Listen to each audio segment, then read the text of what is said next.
যে দেশে একটা রাজনৈতিক শূন্যতা রয়েছে, চলছে, এটা একটা বিপজ্জনক এবং সেটা বিএনপির জন্যও কিছুটা কঠিন অবস্থা।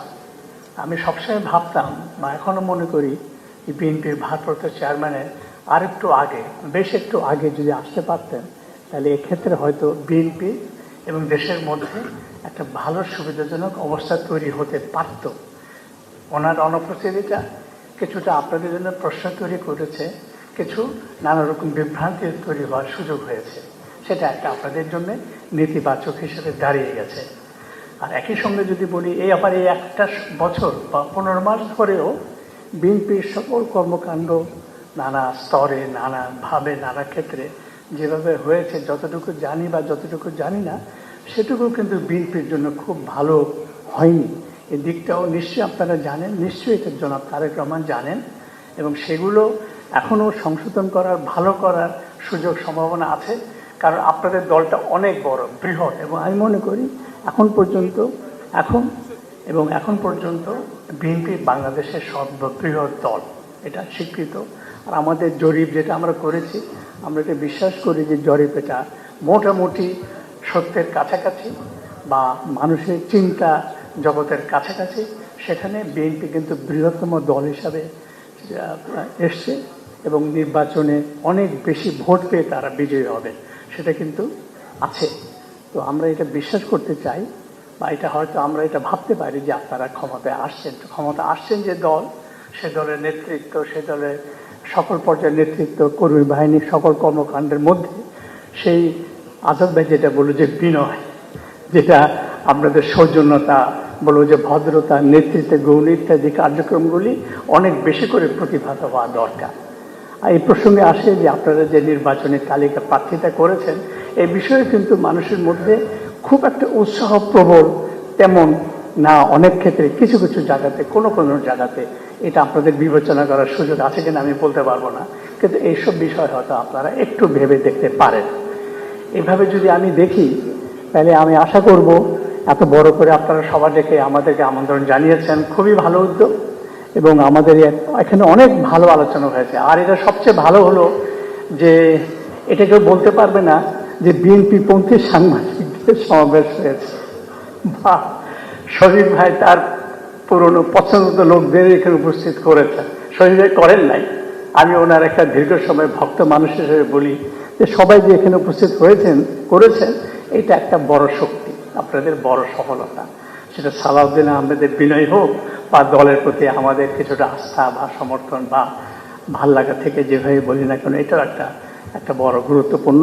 আজাদ ভাই যেটা বললেন 6 মাস অনেক দূর, যে একটা বৈঠক সাংবাদিকদের সঙ্গে, সম্পাদকদের সঙ্গে, এটা যদি মাসে হলে ভালো হয়, না হলে 3 মাসে হতে পারে। আর এটা আমি দেখেছি যে বিগত সরকারের 15 বছর আমলে শুধু তাদের পছন্দের মতো সম্পাদক সাংবাদিকদের তারা আমন্ত্রণ জানাতেন। কিছু কিছু সংবাদপত্র, আমাদের সংবাদপত্র বলতে গেলে নিষিদ্ধ ছিল।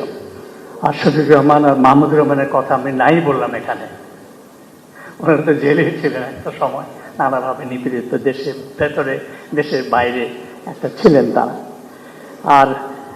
আর তার বাইরে যদি আমি যাই, যে আজকে যে অবস্থার পরিবর্তন বা সময়ের কথা যেভাবে আপনারা প্রথম আলো, ডেইলি স্টার বা সংবাদপত্র উপরে হামলা, আক্রমণ নিয়ে বলেছেন, এটা ব্যক্তিগতভাবে আমরা সবাই আপনাদের প্রতি বিশেষভাবে কৃতজ্ঞ।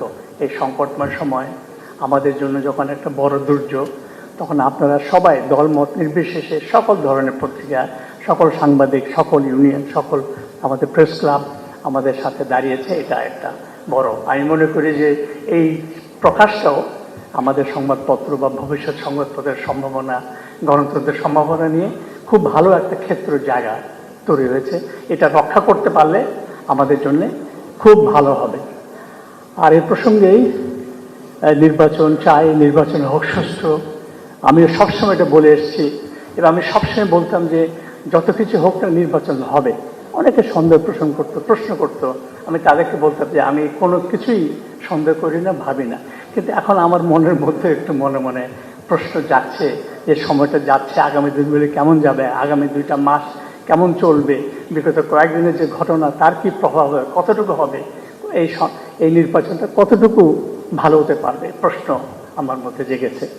আর নির্বাচন উত্তর সরকার প্রতিষ্ঠা করলে বিএনপি কেমন করতে পারে সংবাদপত্রের সঙ্গে। আমাদের অভিজ্ঞতায় বিগত 50 দশকে আসলে কোনো সরকার আমলে সংবাদপত্র শিল্প নানা কারণে খুব ভালো থাকতে পারেনি, নানা রকম সমস্যার মধ্যে দিয়ে গেছে। তার মধ্যে আমি পার্থক্য করতে চাই বিগত 15-16 বছর বিগত স্বৈরাচারী সরকার আমলে সবচেয়ে বেশি নিপীড়ন, চাপ, ভয়, ভীতির মধ্যে দিয়ে সংবাদপত্রকে যেতে হয়েছে, আমাদেরকেও যেতে হয়েছে। কারো কারো ক্ষেত্রে এটা ভয়ঙ্কর রূপ ধারণ করেছে। আমি আবারও শফিক রহমানের নাম বলবো, তাকে জেলে যেতে হয়েছে মিথ্যা অজুহাতে, মিথ্যা মামলা ভিত্তিতে। এটা বোধহয় আমাদের 50 বছরের ইতিহাসে সামরিক বেসামরিক সরকারের মধ্যেকার সবচেয়ে একটা কঠিন সময় বিগত 15 বছর। এটা শুধু প্রথম আলোর জন্য প্রযোজ্য না, সকল ক্ষেত্রেই প্রযোজ্য। আর কামাল আহমেদ যেটা সর্বশেষ বলে গেলেন যে ডিজিএফআই বা অন্যান্য গোয়েন্দা সংস্থাগুলো যেভাবে সরাসরি হস্তক্ষেপ করেছে রাতের বেলা, দিনের বেলা, সকালবেলা, নানা ক্ষেত্রে নানাভাবে, সেটাও একদম অগ্রহণযোগ্য। আর আমাদের ক্ষেত্রে এটা ছিল পত্রিকা মালিকের নিয়ে নেওয়া, বদলে ফেলা, সম্পাদককে বদল করে দেওয়া, শেয়ার বিক্রি করে দেওয়া। এটা ছিল সর্বশেষ চেষ্টা। যদি জুলাই আগস্টের পরিবর্তন না হতো তাহলে প্রথম আলো এই মালিকানা বা এই সম্পাদক বা এই পরিবেশ অবস্থা থাকতো না।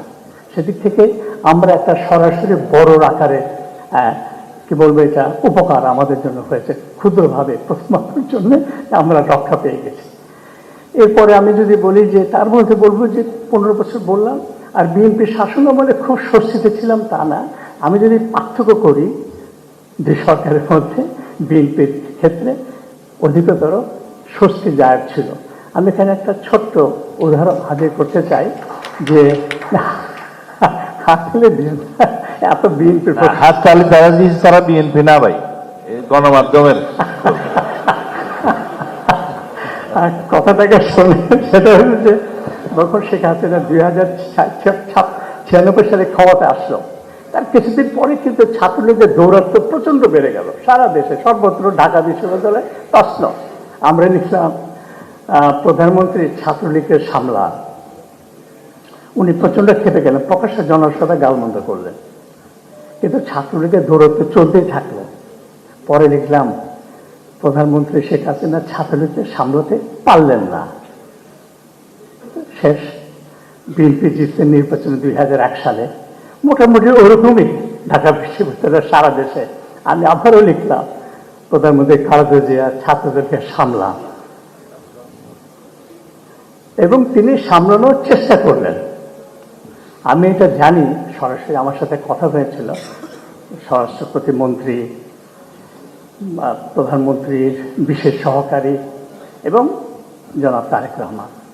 তারা আমাকে আশ্বস্ত করলেন সেদিনই রাতে যে আমরা ব্যবস্থা নিচ্ছি, মতি ভাই আপনি দেখেন। এবং সত্য, ঢাকা বিশ্ববিদ্যালয়ের ছাত্রদের নিষিদ্ধ হয়েছিল, আপনাদের মনে আছে? আছে, হ্যাঁ। এবং ছাত্রদলের সভাপতি তখন একজন সংসদ সদস্য নাসিরউদ্দিন পিন্টু গ্রেফতার হয়েছিলেন। এই পদক্ষেপ তিনি নিয়েছিলেন বিএনপি সরকার। যদিও পরে সেই অবস্থাটা থাকেনি, নানা কারণ থাকতে পারে। তো এটা একটা বড় পার্থক্য। আর এটা সত্য, 2001 সাল থেকে 2000 সরকার মধ্যে বিএনপি কতগুলি বড় বড় ভুল করেছিল। এখন আমি মনে করি সেগুলি বড় ভুল ছিল, এবং এটা বারবার আমি এটা উল্লেখ করার চেষ্টা করি। এখনো নেতৃবৃন্দের সঙ্গে দেখা হলে সে কথা উল্লেখ করি আমি। সেগুলি নিয়ে আমরা কঠোরভাবে লেখালেখি করেছি। এখনো সেই লেখাগুলোকে আমি পক্ষেই থাকবো যদি আমাকে আপনারা কেউ জিজ্ঞেস করেন।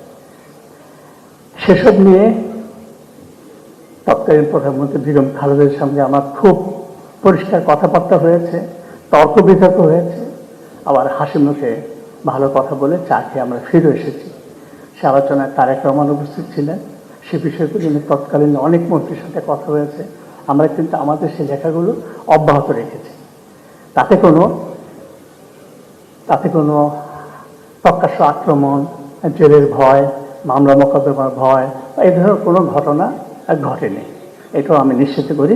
সেটা বলবো যে নানা রকম সমালোচনা, তর্ক বিতর্কের মধ্যেও বিএনপির নেতৃত্বের মধ্যে ধৈর্য ছিল, তাদের সহ্য শক্তি ছিল, এবং তারা আমাদের প্রথম আলো পত্রিকার সমালোচনাগুলো তারা মেনে নিয়েছিলেন। সংশোধন করতে পেরেছিলেন কিনা, হয়েছিল না, সেটা অনেক লম্বা আলোচনার বিষয়।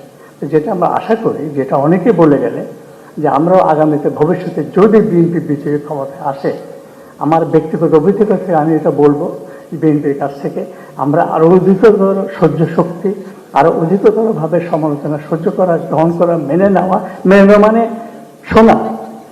বাকিটা তো নেতৃত্বের দলের সরকারের উপর নির্ভর করবে, তারা কতটুকু মানবেন না করবে।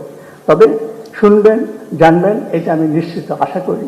কারণ এখনও আমাদের বিএনপি নেতৃত্বের মধ্যে যারা আছেন, মির্জা ফখরুল, সালাউদ্দিন আহমেদ এবং অন্যান্য অনেকে, তাদের সাথে এখন আমাদের যে রকম সৌহার্দ্যপূর্ণ সম্পর্ক, বন্ধুত্বপূর্ণ সম্পর্ক, এটা অব্যাহত থাকবে আমি মনে করি। তবে আগামী দিনগুলো অনেক কঠিন। আগামী যে সরকার আসবেন তাদের জন্য সময়টা হবে আরও কঠিন। আমার মনে হয় বিগত 50 বছরের ইতিহাসের সবচেয়ে একটা কঠিনতম। এখনই অনেকে এই প্রশ্ন তোলেন, বিএনপি কি পারবে? এত জটিলতা, এত কঠিন, এত সমস্যা তৈরি হচ্ছে বিগত 50 বছরে, 20 বছরে, 16 বছরে। এটা কি বিএনপি নেতৃত্ব পারবে কিনা? 3 বছর পারবে, 4 বছর পারবে, কে এমন কথা বলে 2 বছর পারবে। তাহলে কি হবে? তাহলে দেশের আরেকটা ভয়ঙ্কর বিপদের মুখে আমরা পড়ে যাব।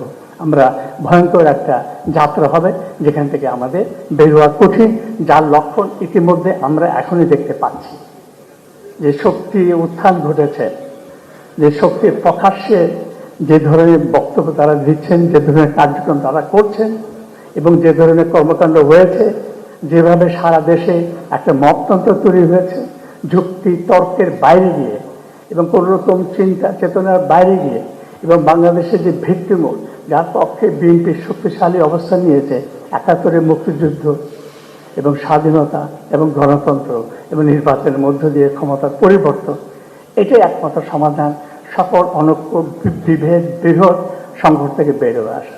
আমি আশা করব বিএনপির সাম্প্রতিক সময়ে যে বক্তব্য, যে অবস্থান, রাজনৈতিক অবস্থান নিয়েছেন, এটা যদি তারা অব্যাহত রাখে, এই নীতিতে, এই অবস্থানে যদি শক্তিশালী থাকেন এবং তারা যদি অগ্রসর হয়ে যান, যদি তারা নির্বাচনে বিজয়ী হয়, সরকার গঠনের পরে অবস্থানে থাকেন, তাহলে আমি মনে করব সেটাই হয়তো আমাদের জন্য নতুন করে আশাবাদ হওয়ার এবং গণতন্ত্র পথের যাত্রার পথের একটা সম্ভাবনা আমরা দেখতে পারবো, যেটা আমরা অনেকটাই হারিয়ে ফেলেছি। আমরা মুখে অনেক স্বপ্নের কথা বলি, অনেক সম্ভাবনার কথা বলি, কিন্তু আসলে যেটা মতিউর রহমান চৌধুরী বলে গেছেন, দেশ বিভক্ত হয়ে গেছে। বিগত 50 বছর ধরে, বিগত 16 বছর ধরে স্বৈরতন্ত্রের আমলে এই বিভক্তিটা আরো বহুভাবে বিভক্ত হয়েছে। এর থেকে বেরোয় আসা একটা কঠিন সময়। সেখানে শুধু সংবাদপত্রের স্বাধীনতা নিশ্চিত করলে সেটা হয়ে যাবে তেমন তো মোটেই না। এটা যে যিনি সরকার গঠন করবে, যদি বিএনপি সরকার গঠন করে, যদি তারেক রহমানই প্রধানমন্ত্রী হন, তাহলে কিন্তু একটা জাতীয় ঐক্য সমঝোতার পরিবেশ তৈরি করার বিষয়টা সবচেয়ে গুরুত্বপূর্ণ। এত বিরোধ, এত বিভেদ, এত সংকট নিয়ে কোনো দেশ চলতে পারে না, কোনো সমাজ টিকতে পারে না, কোনো সরকার পরিচালনা করা সম্ভব না। সেটা সবচেয়ে বড় দায়িত্ব, এবং সেটা করতে গেলে অবশ্যই আপনাকে সমালোচনা শুনতে হবে। সেখানে অবশ্যই সংবাদপত্রের কথাও আপনাদেরকে শুনতে হবে।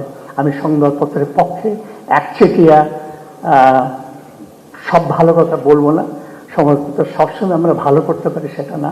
আমাদের মধ্যে বিরোধ আছে, সমস্যা আছে, এবং অনলাইন এবং ডিজিটাল এবং ফেসবুক এবং ইউটিউব ইত্যাদির মধ্যে দিয়ে সারা জগৎ, সারা দুনিয়াতে বাংলাদেশে একদম ছিন্ন ভিন্ন বিভক্ত হয়ে পড়েছে।